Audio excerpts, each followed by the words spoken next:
Hello साथीहरु, नमस्कार। स्वागत छ मेरो युट्युब च्यानलमा हजुरहरुलाई।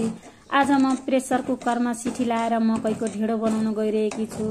हुन त यो पनि आफ्नो आफ्नो तरिका हुन्छ बनाउने। खास गरी हामी गाउँघरमा त आगोमा कराईमा पकाउने चलन छ, तर हरेक ठाउँमा अब कराई उपलब्ध नहुन सक्छ, आगो उपलब्ध नहुन सक्छ।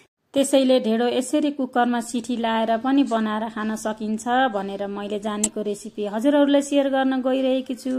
यदि हजुरहरुलाई मन पर्यो भने लाइक, शेयर, कमेन्ट साथै सब्स्क्राइब गर्न पनि नबिर्सिनु होला। मलाई आवश्यकता पर्ने मकैको पिठो लिएकी छु। यसको लागि पहिला पानी तताउनु पर्ने हुन्छ, त्यसकारणले मैले एउटा भाँडोमा पानी तताउन राखेको छु। पानी पनि तातिसकेको छ। त्यसैगरी मकैको पिठोको साथसाथै मैले अलिकति घिउ लिएकी छु। त्यसैगरी मैले कुकरमा पकाउने भएको कारणले कुकर भइहाल्यो। अनि यो उम्लेको पानी, यी इन्ग्रेडियन्टहरु तयार पारिसकेपछि अब बनाउन तर्फ लागौं है त। ग्यास अन गरेर कुकर बसाले। कुकर तातिसकेको छ। यसमा म अलिकति घिउ राख्छु। यो घिउ राख्नुको कारण चाहिँ टेस्ट मिठो हुनुका साथै कुकरमा ढिँडो नटासियोस् भन्नका लागि हो। नराख्दा पनि हुन्छ हुन चाहिँ। घिउ पनि तातिसकेको छ। अब यसमा म अघि उमालेको पानी राख्दै छु। पानी राख्दा यदि हजुरहरुलाई अड्कल्न आउँदैन भने 1 बोल पिठो छ भने 2 बोल राख्नु होला, अथवा पिठोको डबल पानी राख्नु पर्ने हुन्छ। म यसमा अलिकति पिठो छर्किन्छु माथिबाट। अब यता पानी उम्लिँदै गर्छ। योसँग खानको लागि यता मैले फर्सीको मन्टा बनाउन गइरहेकी छु। यो पाक्दै छ। त्यसैगरी यता पानी उम्लिसकेको छ। अब यसमा पिठो राख्नु पर्ने हुन्छ। पिठो राख्दा थोरै थोरै गरी राख्नु पर्ने हुन्छ।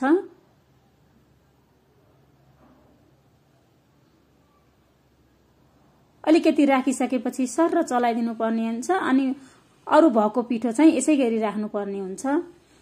अब यसलाई राम्रोसँग चलाउनु पर्ने हुन्छ।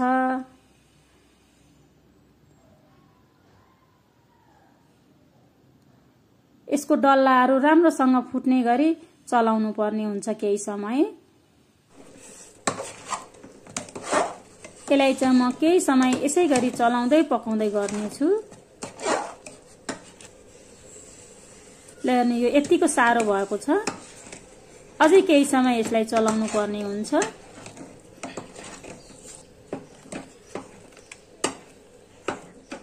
यसरी कुकरमा सिटी लगाएर ढिँडो बनाउँदा छिटो हुनुका साथै मिठो पनि हुन्छ। त्यसकारणले मैले यसरी बनाउने गर्छु साथीहरु। यसमा भएको डल्लाहरु पनि राम्रोसँग फुटिसकेको छ। अब डाडुमा लगाएको, पन्नुमा लागेको सबै पिठोहरु झारेर यसको सिटी लगाउनु पर्ने हुन्छ।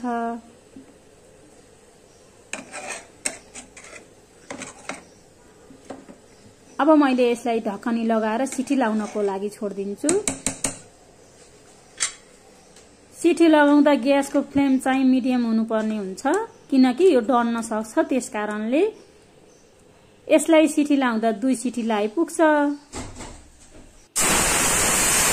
2 सिटी पनि लागिसकेको छ साथीहरु। यसलाई ग्यास अफ गरेर मैले यता चाहिँ गोलभेडा पोलेर अचार बनाउन पनि गइरहेकी छु।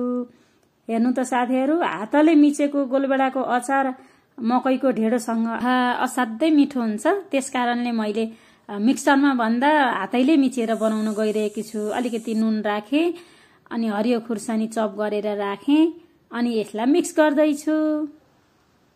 अब यसमा अलिकति तोरीको तेल राख्ने, अनि यो अचार तयार भइसक्यो। साथसाथै यता फर्सीको मन्टा पनि पाकिसकेको छ। अब ढिँडो पकाएको कुकरको ढकनी खोल्नु पर्ने हुन्छ। यसको ढकनी म खोल्दै छु। हेरौँ है त साथीहरु कस्तो बनेको छ। ल हेर्नु, यतिको बनेको छ। अब यसलाई फेरि ग्यास अन गरेर केही समय चलाउनु पर्ने हुन्छ।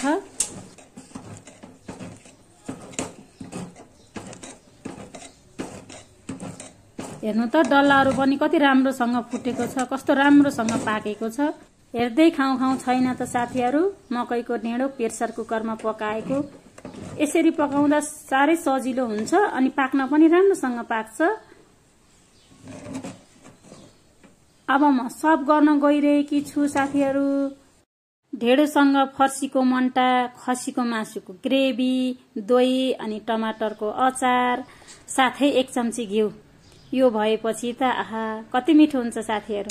आजको भिडियो हजुरहरूले कस्तो लाग्यो साथीहरू?